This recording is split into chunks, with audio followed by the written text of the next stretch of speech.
হয় তোমরা বৎসরে একদিন নবীর নাম উদযাপন, নবীর খুশি মানাও, খুশি উদযাপিত করো একদিন, শুধু একদিন।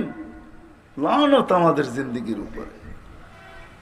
আমি সিলেটে 4 দিন ধরে বলতেছি, আমি কোনো বিরোধী না কারো, না আমি মৌলুদের বিরুদ্ধে, মিলাদের বিরুদ্ধে। মিলাদ বলতে আল্লাহর রসুলের জন্ম এবং অস্তিত্বের বিরুদ্ধে না। আমি সৃষ্টির সর্দার আসছেন, সর্দার সৃষ্টির বাদশাহ আসছেন, দুনিয়া আখেরাতের বাদশাহ আসছেন, সৃষ্টির ইমাম আসছেন, নবীদের ইমাম।